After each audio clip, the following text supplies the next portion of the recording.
Success ഫയലിലേക്ക് സ്വാഗതം. നാളെ പരീക്ഷയുള്ളവർക്ക് വേണ്ടി സെലക്ട് ചെയ്തിട്ടുള്ള പ്രധാനപ്പെട്ട 100 ചോദ്യങ്ങളാണ് നമ്മൾ ഈ ക്ലാസ്സിലൂടെ നോക്കാൻ പോകുന്നത്. മുഴുവൻ ക്വസ്റ്റ്യൻസും അറ്റൻഡ് ചെയ്യുക. സ്റ്റാർട്ട് ചെയ്യാം. ആദ്യത്തെ ചോദ്യം, കേരളത്തിലെ ആദ്യത്തെ ബയോസ്ഫിയർ റിസർവ് ഏതാണ്? കേരളത്തിലെ ആദ്യത്തെ ബയോസ്ഫിയർ റിസർവ് ഏത്? നീലഗിരി ബയോസ്ഫിയർ റിസർവ് ആണ്. 1986 സ്ഥാപിതമായ നീലഗിരി ബയോസ്ഫിയർ റിസർവ് ആണ് കേരളത്തിലെ ആദ്യത്തെ ബയോസ്ഫിയർ റിസർവ്. തേക്കിന്റെ ശാസ്ത്രീയ നാമം എന്ത്?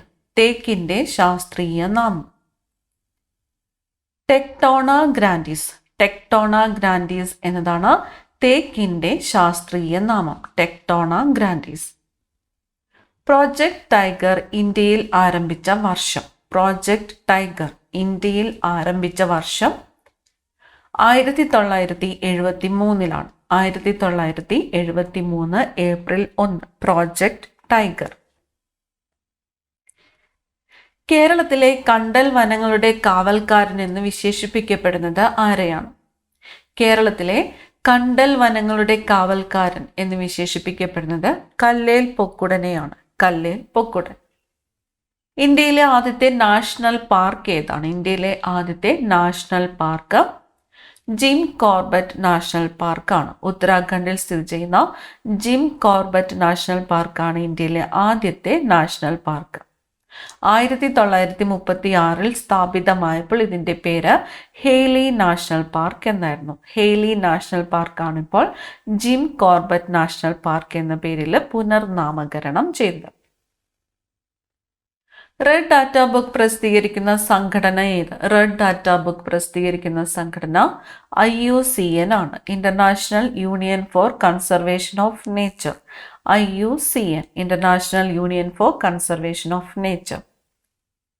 ഫോറസ്റ്റ് സർവേ ഓഫ് ഇന്ത്യയുടെ ആസ്ഥാനം എവിടെയാണ്? ഫോറസ്റ്റ് സർവേ ഓഫ് ഇന്ത്യയുടെ ആസ്ഥാനം ഡെറാഡൂൺ ആണ്. ഡെറാഡൂൺ. ഇന്ത്യയിലെ ഏറ്റവും പ്രധാനപ്പെട്ട റാബി വിള? ഇന്ത്യയിലെ ഏറ്റവും പ്രധാനപ്പെട്ട റാബി വിള ഏതാണ്? ഗോതമ്പാണ്. ഇന്ത്യയിലെ ഏറ്റവും പ്രധാനപ്പെട്ട റാബി വിള ഗോതമ്പ്. അപ്പോൾ ഇന്ത്യയിലെ ഏറ്റവും പ്രധാനപ്പെട്ട ഖാരിഫ് വിള ഏത് എന്ന് കമന്റ് ചെയ്യുക. ഇന്ത്യയിലെ ഏറ്റവും പ്രധാനപ്പെട്ട ഖാരിഫ് വിള ഏത് എന്ന് കമന്റ് ചെയ്യുക. റബ്ബർ പാൽ കട്ടിയാക്കാൻ ഉപയോഗിക്കുന്നത്? റബ്ബർ പാൽ കട്ടിയാക്കാൻ ഉപയോഗിക്കുന്നത് ഫോമിക് ആസിഡാണ്. ഫോമിക് ആസിഡാണ് റബ്ബർ പാൽ കട്ടിയാക്കാൻ വേണ്ടിയിട്ട് ഉപയോഗിക്കുന്നത്. ഭൂമിയിലെ ഏറ്റവും നയന മനോഹരമായ ഉത്സവം എന്ന് യുനെസ്കോ വിശേഷിപ്പിച്ചത് എന്തിനെയാണ്? തൃശ്ശൂർ പൂരത്തെയാണ്. തൃശ്ശൂർ പൂരം. ഓപ്പൺ യൂണിവേഴ്സിറ്റികളുടെ രൂപവത്കരണം ശുപാർശ ചെയ്ത കമ്മിറ്റി? ഓപ്പൺ യൂണിവേഴ്സിറ്റികളുടെ രൂപവൽക്കരണം ശുപാർശ ചെയ്ത കമ്മിറ്റി പാർത്ഥസാരഥി കമ്മിറ്റിയാണ്. പാർത്ഥസാരഥി കമ്മിറ്റി. കണ്ണിനകത്ത് അസാമാന്യ മർദ്ദമുളവാക്കുന്ന വൈകല്യം? കണ്ണിനകത്ത് അസാമാന്യ മർദ്ദമുളവാക്കുന്ന വൈകല്യമാണ് ഗ്ലോക്കോമ. രാജ്യസമാചാരം പ്രസിദ്ധീകരിച്ചു തുടങ്ങിയ വർഷം? രാജ്യസമാചാരം പ്രസിദ്ധീകരിച്ചു തുടങ്ങിയ വർഷം 1847 ആണ്. 1847. ഇന്ത്യക്കാർ സൈമൺ കമ്മീഷനെ ബഹിഷ്കരിക്കാൻ കാരണം? ഇന്ത്യക്കാർ സൈമൺ കമ്മീഷനെ ബഹിഷ്കരിക്കുവാനുണ്ടായ കാരണം അംഗങ്ങളിൽ സൈമൺ കമ്മീഷനിൽ അല്ലെങ്കിൽ സൈമൺ കമ്മീഷൻ അംഗങ്ങളിൽ ഇന്ത്യക്കാർ ഇല്ലാത്തതിനാലാണ്. ആദ്യ മലയാളി വനിത IAS ഓഫീസർ? ആദ്യത്തെ മലയാളി വനിത IAS ഓഫീസർ അന്ന രാജം ജോർജ്. അന്ന രാജം ജോർജ്. ദക്ഷിണേന്ത്യയിലെ അരിക്കിണ്ണം എന്നറിയപ്പെടുന്നത്? ദക്ഷിണേന്ത്യയിലെ അരിക്കിണ്ണം എന്നറിയപ്പെടുന്നത് കൃഷ്ണ ഗോദാവരി ഡെൽറ്റയാണ്. കൃഷ്ണ ഗോദാവരി ഡെൽറ്റയാണ് ദക്ഷിണേന്ത്യയിലെ അരിക്കിണ്ണം എന്ന് അറിയപ്പെടുന്നത്. ഡൽഹിയിൽ 1857 കലാപത്തെ അമർച്ച ചെയ്ത ബ്രിട്ടീഷ് ഓഫീസർ? ഡൽഹിയിൽ 1857 കലാപത്തെ അമർച്ച ചെയ്ത ബ്രിട്ടീഷ് ഓഫീസർ ആരാണ്? John Nicholson. ജോൺ നിക്കോൾസൺ ആണ് ഡൽഹിയിൽ 1857 കലാപത്തെ അമർച്ച ചെയ്ത ബ്രിട്ടീഷ് ഓഫീസർ. John Nicholson. 1857 വിപ്ലവത്തിന് കുളുവിൽ നേതൃത്വം നൽകിയത് ആര്? കുളുവിൽ നേതൃത്വം നൽകിയത് ആരാണ്? രാജാ പ്രതാപ് സിംഗ് ആണ്. രാജാ പ്രതാപ് സിംഗ്. കയ്യൂർ സമരം നടന്ന വർഷം? കയ്യൂർ സമരം 1941. 1941 കയ്യൂർ സമരം നടന്നത്. കുറിച്യ ലഹളയുടെ മുദ്രാവാക്യം എന്തായിരുന്നു? കുറിച്യ ലഹളയുടെ മുദ്രാവാക്യം വട്ടത്തൊപ്പിക്കാരെ പുറത്താക്കുക എന്നതാണ്. അപ്പോൾ വട്ടത്തൊപ്പിക്കാരെ പുറത്താക്കുക എന്ന മുദ്രാവാക്യം ഏത് സംഭവമായിട്ട് ബന്ധപ്പെട്ടിരിക്കുന്നു എന്ന് ചോദിച്ചാൽ കുറിച്യ ലഹളയാണ്. ശ്രീനാരായണ ഗുരു അരുവിപ്പുറം ശിവപ്രതിഷ്ഠ നടത്തിയ വർഷം. ശ്രീനാരായണ ഗുരു അരുവിപ്പുറം ശിവപ്രതിഷ്ഠ നടത്തിയത് 1888. 1888. ശ്രീനാരായണ ഗുരുവിന്റെ നേതൃത്വത്തിൽ ആലുവയിൽ വെച്ച് സർവമത സമ്മേളനം നടന്നത് ഏത് വർഷമാണ്? ശ്രീനാരായണ ഗുരുവിന്റെ നേതൃത്വത്തിൽ ആലുവയിൽ വെച്ച്, എവിടെ വെച്ചാണ്? ആലുവയിൽ വെച്ച് സർവമത സമ്മേളനം നടന്ന വർഷം 1924. 1924. ശ്രീനാരായണ ഗുരുവിനെ രണ്ടാം ബുധൻ എന്ന് വിശേഷിപ്പിച്ച മഹാകവി. ശ്രീനാരായണ ഗുരുവിനെ രണ്ടാം ബുദ്ധൻ എന്ന് വിശേഷിപ്പിച്ചത് ആരാണ്? ജി ശങ്കരക്കുറുപ്പാണ്. ജി ശങ്കരക്കുറുപ്പ്. കോടതിയിൽ ഹാജരാകുന്നതിൽ നിന്ന് തിരുവിതാംകൂർ രാജാക്കന്മാർ ഒഴിവാക്കിയിരുന്ന ഏക വ്യക്തി ആരാണ്? കോടതിയിൽ ഹാജരാകുന്നതിൽ നിന്ന് തിരുവിതാംകൂർ രാജാക്കന്മാർ ഒഴിവാക്കിയിരുന്ന ഏക വ്യക്തി ശ്രീനാരായണ ഗുരുവാണ്. ശ്രീനാരായണ ഗുരു. ശബരിമല സ്ഥിതി ചെയ്യുന്ന വന്യജീവി സങ്കേതം. ശബരിമല സ്ഥിതി ചെയ്യുന്ന വന്യജീവി സങ്കേതം പെരിയാർ വന്യജീവി സങ്കേതമാണ്. പെരിയാർ വന്യജീവി സങ്കേതം. ശബരിമല സ്ഥിതി ചെയ്യുന്ന വന്യജീവി സങ്കേതം പെരിയാർ വന്യജീവി സങ്കേതം. നീലഗിരി ബയോസ്ഫിയർ റിസർവിന്റെ ഭാഗമായുള്ള വന്യജീവി സങ്കേതം ഏത്? നീലഗിരി ബയോസ്ഫിയർ റിസർവിന്റെ ഭാഗമായുള്ള വന്യജീവി സങ്കേതമാണ് വയനാട് വന്യജീവി സങ്കേതം. നീലഗിരി ബയോസ്ഫിയർ റിസർവിന്റെ ഭാഗമായുള്ള വന്യജീവി സങ്കേതമാണ് വയനാട് വന്യജീവി സങ്കേതം. പറമ്പിക്കുളം വന്യജീവി സങ്കേതം സ്ഥിതി ചെയ്യുന്ന ജില്ല ഏതാണ്? പറമ്പിക്കുളം വന്യജീവി സങ്കേതം സ്ഥിതി ചെയ്യുന്നത് പാലക്കാട് ജില്ലയിലാണ്. പാലക്കാട് ജില്ലയിലാണ് പറമ്പിക്കുളം വന്യജീവി സങ്കേതം സ്ഥിതി ചെയ്യുന്നത്. ഇന്ത്യയിലെ 38ാമത് കടുവ സംരക്ഷണ കേന്ദ്രമായി പറമ്പിക്കുളത്തെ ഔദ്യോഗികമായിട്ട് പ്രഖ്യാപിച്ച വർഷമേത്? ഇന്ത്യയിലെ 38ാമത് കടുവ സംരക്ഷണ കേന്ദ്രമായിട്ട് പറമ്പിക്കുളത്തെ ഔദ്യോഗികമായിട്ട് പ്രഖ്യാപിച്ച വർഷം 2010 ആണ്. 2010. റെഡ് ഡാറ്റ ബുക്കിൽ ഇടം നേടിയ കേരളത്തിലെ വന്യജീവി സങ്കേതം ഏത്? റെഡ് ഡാറ്റ ബുക്കിൽ ഇടം നേടിയ കേരളത്തിലെ വന്യജീവി സങ്കേതം പറമ്പിക്കുളം വന്യജീവി സങ്കേതമാണ്. ഒരു വൃക്ഷത്തിന്റെ പേരിൽ അറിയപ്പെടുന്ന കേരളത്തിലെ ഏക വന്യജീവി സങ്കേതം ഏത്? ഒരു വൃക്ഷത്തിന്റെ പേരിൽ അറിയപ്പെടുന്ന കേരളത്തിലെ ഏക വന്യജീവി സങ്കേതമാണ് ശെന്തരുണി. ശെന്തരുണി വന്യജീവി സങ്കേതം. ശെന്തരുണി വന്യജീവി സങ്കേതം ഏത് റിസർവ് വനത്തിന്റെ ഭാഗമാണ്? ശെന്തരുണി വന്യജീവി സങ്കേതം ഏത് റിസർവ് വനത്തിന്റെ ഭാഗമാണ്? കുളത്തുപുഴ റിസർവ് വനത്തിന്റെ ഭാഗമാണ് ശെന്തരുണി വന്യജീവി സങ്കേതം. കുളത്തുപുഴ റിസർവ് വനം. ഞങ്ങളുടെ കുഞ്ഞുങ്ങളെ പഠിപ്പിച്ചില്ലെങ്കിൽ കാണായ പാഠങ്ങളിലെല്ലാം മുടിപ്പുല്ല് കുരുപ്പിക്കും എന്ന മുദ്രാവാക്യം ആരുമായിട്ട് ബന്ധപ്പെട്ടിരിക്കുന്നു? ഞങ്ങളുടെ കുഞ്ഞുങ്ങളെ പഠിപ്പിച്ചില്ലെങ്കിൽ കാണായ പാഠങ്ങളിലെല്ലാം മുടിപ്പുല്ല് കുരുപ്പിക്കും എന്ന മുദ്രാവാക്യം അയ്യങ്കാളിയുമായിട്ട് ബന്ധപ്പെട്ടിരിക്കുന്നു. കേരളത്തിലെ ആദ്യ കർഷക തൊഴിലാളി സമരത്തിന്റെ മുദ്രാവാക്യമായിരുന്നു ഇത്. സഞ്ചാര സ്വാതന്ത്ര്യത്തിനായി അയ്യങ്കാളി വില്ലുവണ്ടി സമരം നടത്തിയത് ഏത് വർഷമാണ്? സഞ്ചാര സ്വാതന്ത്ര്യത്തിനായിട്ട് അയ്യങ്കാളി വില്ലുവണ്ടി സമരം നടത്തിയ വർഷം 1893 ആണ്. അപ്പൊ വില്ലുവണ്ടി സമരം ആരുമായിട്ടാണ് ബന്ധപ്പെട്ടിരിക്കുന്നത്? അയ്യങ്കാളിയാണ്. ഏതാണ് വർഷം? 1893.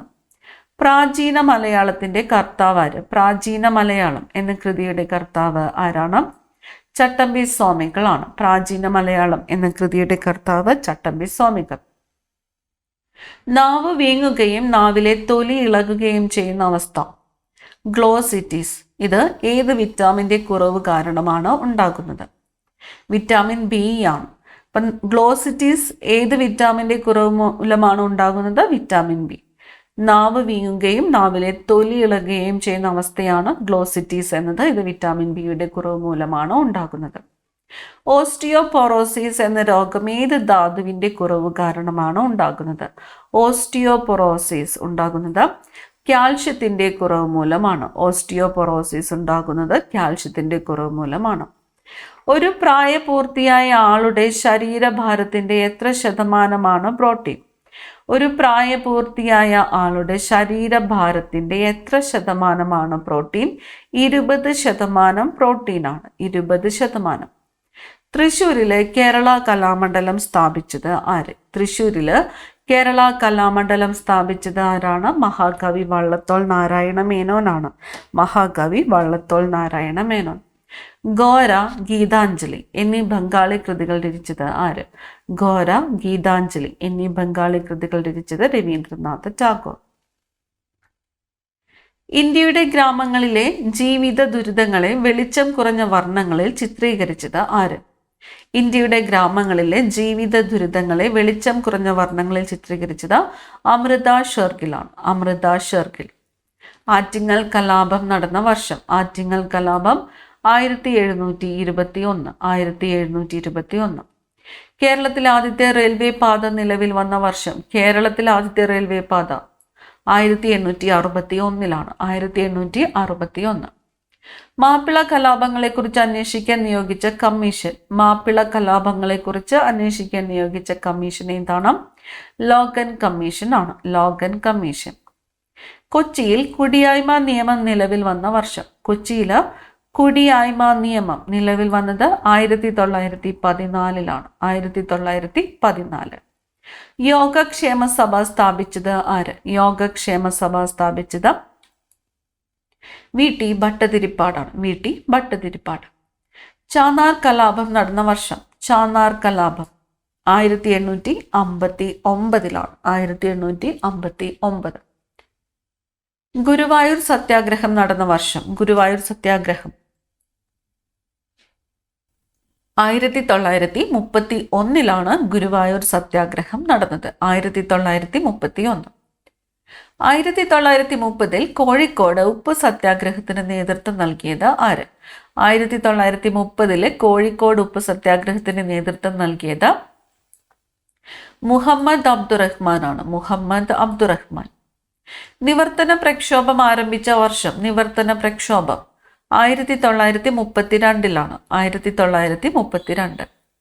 1885 ഡിസംബറിൽ ബോംബെയിൽ വെച്ച് നടന്ന ഇന്റർനാഷണൽ കോൺഗ്രസ് രൂപീകരണ സമ്മേളനത്തിൽ പങ്കെടുത്ത പ്രതിനിധികളുടെ എണ്ണം. 1885 ഡിസംബറിൽ ബോംബെയിൽ വെച്ച് നടന്ന ഇന്റർനാഷണൽ കോൺഗ്രസ് രൂപീകരണ സമ്മേളനത്തിൽ പങ്കെടുത്ത പ്രതിനിധികളുടെ എണ്ണം 72 ആണ്. സ്വാതന്ത്ര്യം എന്റെ ജന്മാവകാശമാണ്, ഞാൻ അത് നേടുക തന്നെ ചെയ്യും, ഇങ്ങനെ പ്രഖ്യാപിച്ചത് ആര്? സ്വാതന്ത്ര്യം എന്റെ ജന്മാവകാശമാണ്, ഞാൻ അത് നേടുക തന്നെ ചെയ്യും, ഇങ്ങനെ പ്രഖ്യാപിച്ചത് ബാലഗംഗാധര തിലക്. ദളിത് എന്ന പദം ആദ്യമായി ഉപയോഗിച്ച സാമൂഹിക നേതാവ്. ദളിത് എന്ന പദം ജ്യോതിറാവു ഫുലെയാണ്. ദളിത് എന്ന പദം ആദ്യമായിട്ട് ഉപയോഗിച്ച സാമൂഹിക നേതാവ് ആരാണ്? ജ്യോതിറാവു ഫുലെ. സ്വാഭിമാന പ്രസ്ഥാനത്തിന്റെ സ്ഥാപകൻ. സ്വാഭിമാന പ്രസ്ഥാനത്തിന്റെ സ്ഥാപകൻ പെരിയാർ EV രാമസ്വാമി നായ്ക്കർ. പെരിയാർ EV രാമസ്വാമി നായ്ക്കർ. ഭിന്നശേഷിയുള്ള അത്ലറ്റുകൾ മത്സരിക്കുന്ന അന്താരാഷ്ട്ര കായിക മത്സരം. ഭിന്നശേഷിയുള്ള അത്ലറ്റുകൾ മത്സരിക്കുന്ന അന്താരാഷ്ട്ര കായിക മത്സരം പാരാലിമ്പിക്സ് ആണ്. പാരാലിമ്പിക്സ്. ഇന്ത്യൻ ഭരണഘടന എല്ലാ പൗരന്മാർക്കും തുല്യത ഉറപ്പുവരുത്തുന്ന അനുച്ഛേദം. ഇന്ത്യൻ ഭരണഘടന എല്ലാ പൗരന്മാർക്കും തുല്യത ഉറപ്പുവരുത്തുന്ന അനുച്ഛേദം 14 ആണ്. അനുച്ഛേദം 14. മതം, വംശം, ജാതി, ലിംഗഭേദം, ജനിച്ച സ്ഥലം എന്നിവയുടെ പേരിൽ യാതൊരു വിവേചനവും പാടില്ല എന്ന് ഭരണഘടന അനുശാസിക്കുന്ന അനുച്ഛേദം ഏത്?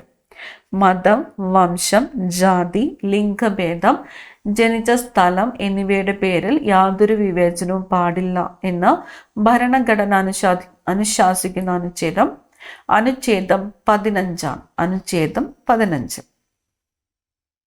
ശിലകൾ, ലോഹത്തകിടുകൾ, ഓലകൾ തുടങ്ങിയവയിലെ എഴുത്തുകളെക്കുറിച്ചുള്ള പഠനം അറിയപ്പെടുന്നത്. ശിലകൾ, ലോഹത്തകിടുകൾ, ഓലകൾ തുടങ്ങിയവയിലെ എഴുത്തുകളെക്കുറിച്ചുള്ള പഠനം അറിയപ്പെടുന്നത് എപ്പിഗ്രാഫി എന്നാണ്. എപ്പിഗ്രാഫി.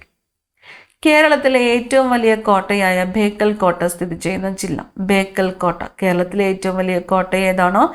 ബേക്കൽ കോട്ടയാണ്. ബേക്കൽ കോട്ട സ്ഥിതി ചെയ്യുന്നത് കാസർഗോഡ് ജില്ലയിലെ പള്ളിക്കര വില്ലേജിലാണ്. കാസർഗോഡ് ജില്ലയിലെ പള്ളിക്കര വില്ലേജ്. നാണയങ്ങളെക്കുറിച്ചുള്ള പഠനം അറിയപ്പെടുന്നത്. നാണയങ്ങളെക്കുറിച്ചുള്ള പഠനമാണ് ന്യൂമിസ്മാറ്റിക്സ്. ന്യൂമിസ്മാറ്റിക്സ്. ചന്ദ്രഗിരി കോട്ട സ്ഥിതി ചെയ്യുന്നത് ഏത് ജില്ലയിലാണ്? ചന്ദ്രഗിരി കോട്ട സ്ഥിതി ചെയ്യുന്നത് കാസർഗോഡ് ജില്ലയിലാണ്. കാസർഗോഡ് ജില്ല. പ്രാർത്ഥനാ സമാജം സ്ഥാപിച്ചത് ആര്? പ്രാർത്ഥനാ സമാജം സ്ഥാപിച്ചത് ആത്മാറാം പാണ്ഡുരംഗ് ആണ്. ആത്മാറാം പാണ്ഡുരംഗ്. സത്യശോധക് സമാജം സ്ഥാപിച്ചത് ആര്? സത്യശോധക് സമാജം ജ്യോതിബാ ഫുലെയാണ്. ജ്യോതിബാ ഫുലെ. ഷോം പ്രകാശ് എന്ന പത്രത്തിന് നേതൃത്വം നൽകിയത് ആര്? ഷോം പ്രകാശ് എന്ന പത്രത്തിന് നേതൃത്വം നൽകിയത് ഈശ്വരചന്ദ്ര വിദ്യാസാഗർ ആണ്. Ishwar Chandra Vidyasagar. New India, commonweal എന്നിവയ്ക്ക് നേതൃത്വം നൽകിയത് ആനി ബസന്റ് ആണ്. ന്യൂ ഇന്ത്യ, കോമൺവീൽ എന്നിവയ്ക്ക് നേതൃത്വം നൽകിയത് ആനി ബസന്റ്. വന്ദേ മാതരം എന്ന പത്രത്തിന് നേതൃത്വം നൽകിയത് ആര്? വന്ദേ മാതരം ലാലാ ലജ്പത് റായ് ആണ്. ലാലാ ലജ്പത് റായ്. ശരിയായ വിദ്യാഭ്യാസം ലഭിക്കുമെങ്കിൽ ഇന്ത്യൻ ജനത എല്ലാവരുടെയും ആദരവിന് പാത്രമാകും. ആരുടെ വാക്കുകളാണ്? ശരിയായ വിദ്യാഭ്യാസം ലഭിക്കുമെങ്കിൽ ഇന്ത്യൻ ജനത എല്ലാവരുടെയും ആദരവിന് പാത്രമാകുമെന്നത് ആരുടെ വാക്കുകളാണ്? രാജാറാം മോഹൻ റോയുടെ വാക്കുകളാണ്. രാജാറാം മോഹൻ റോയ്. ഗാന്ധിജി വിഭാവനം ചെയ്ത വിദ്യാഭ്യാസ പദ്ധതി. ഗാന്ധിജി വിഭാവനം ചെയ്ത വിദ്യാഭ്യാസ പദ്ധതി ഏതാണ്? നയി താലീം ആണ്. നയി താലീം. നയി താലീം എന്ന വിദ്യാഭ്യാസ പദ്ധതി വിഭാവനം ചെയ്തത് ആരെ എന്ന് ചോദിച്ചാൽ ഗാന്ധിജിയാണ്. ഇന്ത്യൻ ഭരണഘടനയിലെ പൗരത്വത്തെക്കുറിച്ച് പ്രതിപാദിക്കുന്ന വകുപ്പ് ഏതാണ്? ഇന്ത്യൻ ഭരണഘടനയിലെ പൗരത്വത്തെക്കുറിച്ച് പ്രതിപാദിക്കുന്ന വകുപ്പ് 5 മുതൽ 11 വരെയാണ്. വകുപ്പ് 5 മുതൽ 11 വരെ. സ്വത്തവകാശം നിയമാവകാശം മാത്രമാക്കി മാറ്റിയ ഭരണഘടനാ ഭേദഗതി. സ്വത്തവകാശം നിയമാവകാശം മാത്രമാക്കി മാറ്റിയ ഭരണഘടനാ ഭേദഗതി 44-ാം ഭരണഘടനാ ഭേദഗതിയാണ്. 1978 44-ാം ഭരണഘടനാ ഭേദഗതി പ്രകാരമാണ് സ്വത്തവകാശം നിയമാവകാശം മാത്രമായിട്ട് മാറിയത്. കേരളത്തിലെ ആദ്യത്തെ ജലവൈദ്യുത പദ്ധതി ഏതാണ്? കേരളത്തിലെ ആദ്യത്തെ ജലവൈദ്യുത പദ്ധതി പള്ളിവാസൽ. കേരളത്തിൽ ആദ്യത്തെ കണ്ടൽ മ്യൂസിയം സ്ഥിതി ചെയ്യുന്നത്. കേരളത്തിൽ ആദ്യത്തെ കണ്ടൽ മ്യൂസിയം എവിടെയാണ്? കൊയിലാണ്ടിയിലാണ്. കൊയിലാണ്ടി. അന്തർദേശീയ കടുവാ ദിനമായിട്ട് ആചരിക്കുന്നത് എന്ന്? അന്തർദേശീയ കടുവാ ദിനം ജൂലൈ 29. ജൂലൈ 29 അന്തർദേശീയ കടുവാ ദിനമായിട്ട് ആചരിക്കുന്നു. ആരവല്ലി നിരകളിലെ ഏറ്റവും ഉയരം കൂടിയ കൊടുമുടി. ആരവല്ലി നിരകളിലെ ഏറ്റവും ഉയരം കൂടിയ കൊടുമുടി ഗുരു ശിഖർ ആണ്. ഗുരു ശിഖർ. ഇടിമിന്നൽ വൈദ്യുത പ്രവാഹമാണെന്ന് തെളിയിച്ച ശാസ്ത്രജ്ഞൻ. ഇടിമിന്നൽ വൈദ്യുത പ്രവാഹമാണെന്ന് തെളിയിച്ച ശാസ്ത്രജ്ഞൻ ബെഞ്ചമിൻ ഫ്രാങ്ക്ലിൻ. Benjamin Franklin. ക്ഷേത്രപ്രവേശന വിളംബരം എഴുതി തയ്യാറാക്കിയത് ആര്? ക്ഷേത്രപ്രവേശന വിളംബരം എഴുതി തയ്യാറാക്കിയത് ഉള്ളൂർ എസ് പരമേശ്വരയ്യർ ആണ്. ഉള്ളൂർ എസ് പരമേശ്വരയ്യർ. ദേശീയ നിയമദിനമായിട്ട് ആചരിക്കുന്നത് എന്ന്? ദേശീയ നിയമദിനം നവംബർ 26. ദേശീയ നിയമദിനമായിട്ട് ആചരിക്കുന്നത് നവംബർ 26. കുടുംബശ്രീ ആരംഭിച്ചത് ഏത് പഞ്ചവത്സര പദ്ധതി കാലത്താണ്? കുടുംബശ്രീ ആരംഭിച്ചത് 9ാമത്തെ പഞ്ചവത്സര പദ്ധതി കാലത്താണ്. 9ാമത്തെ പഞ്ചവത്സര പദ്ധതി കാലത്താണ് കുടുംബശ്രീ ആരംഭിച്ചത്. ഉൽക്കകൾ ഭൗമാന്തരീക്ഷത്തിലെത്തുമ്പോൾ കത്തുന്നതിന് കാരണമായ ബലം. ഉൽക്കകൾ ഭൗമാന്തരീക്ഷത്തിലെത്തുമ്പോൾ കത്തുന്നതിന് കാരണമായ ബലം ഘർഷണ ബലമാണ്. ഘർഷണ ബലം. ഇന്ത്യയിലെ ഏറ്റവും വലിയ വിവിധോദ്ദേശ നദീതട പദ്ധതി ഏത്? ഇന്ത്യയിലെ ഏറ്റവും വലിയ വിവിധോദ്ദേശ നദീതട പദ്ധതി ബക്രാനങ്കൽ ആണ്. ബക്രാനങ്കൽ. ഇന്ത്യയിലെ ആദ്യത്തെ ബട്ടർഫ്ലൈ സഫാരി പാർക്ക്. ഇന്ത്യയിലെ ആദ്യത്തെ ബട്ടർഫ്ലൈ സഫാരി പാർക്ക് തെന്മല. മനുഷ്യനിൽ ഇടതുവശത്തേക്ക് ചരിഞ്ഞിരിക്കേണ്ട ഹൃദയം വലതുവശത്തേക്ക് ചരിഞ്ഞിരിക്കുന്ന അവസ്ഥ. മനുഷ്യനിൽ ഇടതുവശത്തേക്ക് ചരിഞ്ഞിരിക്കേണ്ട ഹൃദയം വലതുവശത്തേക്ക് ചരിഞ്ഞിരിക്കുന്ന അവസ്ഥയാണ് ഡെക്സ്ട്രോകാർഡിയ. ഡെക്സ്ട്രോകാർഡിയ. നീതി ആയോഗ് എന്നതിൻ്റെ പൂർണ്ണരൂപം NITI Aayog. National institution for transforming India. National institution for transforming India എന്നതാണ് നീതി ആയോഗ് എന്നതിൻ്റെ പൂർണ്ണരൂപം. വടക്കു കിഴക്കൻ മൺസൂണിൻ്റെ മറ്റൊരു പേര്. വടക്കു കിഴക്കൻ മൺസൂണിൻ്റെ മറ്റൊരു പേര് തുലാവർഷം. ശാസ്ത്രീയമായ മത്സ്യകൃഷി അറിയപ്പെടുന്നത്. ശാസ്ത്രീയമായ മത്സ്യകൃഷിയാണ് പിസി കൾച്ചർ. Pisciculture. ഐത്തം അറബിക്കടലിൽ തള്ളണമെന്ന് പ്രഖ്യാപിച്ച സാമൂഹ്യ പരിഷ്കർത്താവ് ആര്? ഐത്തം അറബിക്കടലിൽ തള്ളണമെന്ന് പ്രഖ്യാപിച്ച സാമൂഹ്യ പരിഷ്കർത്താവ് ചട്ടമ്പി സ്വാമികളാണ്. ചട്ടമ്പി സ്വാമികൾ. പുതിയ കണക്കുകൾ പ്രകാരം എവറസ്റ്റിന്റെ ഉയരം എത്രയാണ്? പുതിയ കണക്കുകൾ പ്രകാരം എവറസ്റ്റിന്റെ ഉയരം 8848.86 മീറ്റർ ആണ്. 8848.86 മീറ്റർ ആണ് പുതിയ കണക്കുകൾ പ്രകാരം എവറസ്റ്റിന്റെ ഉയരം. ടാക്കിയോണുകൾ കണ്ടുപിടിച്ച മലയാളി ശാസ്ത്രജ്ഞൻ. ടാക്കിയോണുകൾ EC George Sudarshan. ECG Sudarshan അല്ലെങ്കിൽ EC ജോർജ് സുദർശനാണ് ടാക്കിയോണുകൾ കണ്ടുപിടിച്ച മലയാളി ശാസ്ത്രജ്ഞൻ. മലയൻ ഡോർഫ് ഏത് വിളയുടെ സങ്കരയിനമാണ്? മലയൻ ഡോർഫ് തെങ്ങിന്റെ സങ്കരയിനമാണ്. ബ്രൗൺ എനർജി എന്ന വിഭാഗത്തിൽപ്പെടുന്ന ഊർജ സ്രോതസ്. ബ്രൗൺ എനർജി ആണവ നിലയം. ബ്ലാക്ക് ഫുഡ് ഡിസീസ് ഉണ്ടാകുന്നത് ഏത് കാരണമാണ്? Black foot disease arsenic. മനുഷ്യനിർമ്മിത പെട്രോൾ ആയിട്ട് ഉപയോഗിക്കുന്നത്. മനുഷ്യനിർമ്മിത പെട്രോൾ ഹൈഡ്രജൻ. ആദ്യമായി GST നടപ്പിലാക്കിയ രാജ്യം ഫ്രാൻസ് ആണ്. ആദ്യമായിട്ട് GST നടപ്പിലാക്കിയ രാജ്യം ഏതാണ്? ഫ്രാൻസ്. കേരളത്തിലെ കോൾ നിലം ഏത് ജില്ലയിലാണ്? കേരളത്തിലെ കോൾ നിലം ഏത് ജില്ലയിലാണ്? തൃശ്ശൂർ ജില്ലയിലാണ്. GST കൗൺസിലിന്റെ ആസ്ഥാനം. GST കൗൺസിലിന്റെ ആസ്ഥാനം ന്യൂഡൽഹി. കരിമീനിന്റെ ശാസ്ത്രീയ നാമം. കരിമീനിന്റെ ശാസ്ത്രീയ നാമം എട്രോപ്ലസ് സുരൻറ്റൻസിസ് എന്നാണ്. എട്രോപ്ലസ് സുരൻറ്റൻസിസ്. ഭൂമിയുടെ പാലായന പ്രവേഗം. ഭൂമിയുടെ പാലായന പ്രവേഗം 11.2 km/s. 11.2 km/s. റാണിഗഞ്ച് കൽക്കരിപ്പാടം ഏത് സംസ്ഥാനത്താണ്? റാണിഗഞ്ച് കൽക്കരിപ്പാടം സ്ഥിതി ചെയ്യുന്നത് പശ്ചിമ ബംഗാളിലാണ്. പശ്ചിമ ബംഗാൾ. ബാരീസ് എന്നറിയപ്പെടുന്ന നദി. ബാരീസ് പമ്പ നദിയാണ് ബാരീസ് എന്നറിയപ്പെടുന്ന നദി. ഡോക്ടർ സലീം അലിയുടെ പേരിൽ അറിയപ്പെടുന്ന കേരളത്തിലെ പക്ഷി സങ്കേതം. ഡോക്ടർ സലീം അലിയുടെ പേരിൽ അറിയപ്പെടുന്ന കേരളത്തിലെ പക്ഷി സങ്കേതം തട്ടേക്കാട് പക്ഷി സങ്കേതമാണ്. തട്ടേക്കാട് പക്ഷി സങ്കേതം. ക്ലാസ്സിലെ അവസാനത്തെ ചോദ്യം. ഓസോണിന്റെ അളവ് രേഖപ്പെടുത്താൻ ഉപയോഗിക്കുന്ന യൂണിറ്റ്. ഓസോണിന്റെ അളവ് രേഖപ്പെടുത്താൻ ഉപയോഗിക്കുന്നത് ഡോപ്സൺ ആണ്. ഡോപ്സൺ. അടുത്ത ക്ലാസ്സിൽ കാണാം. Thank you.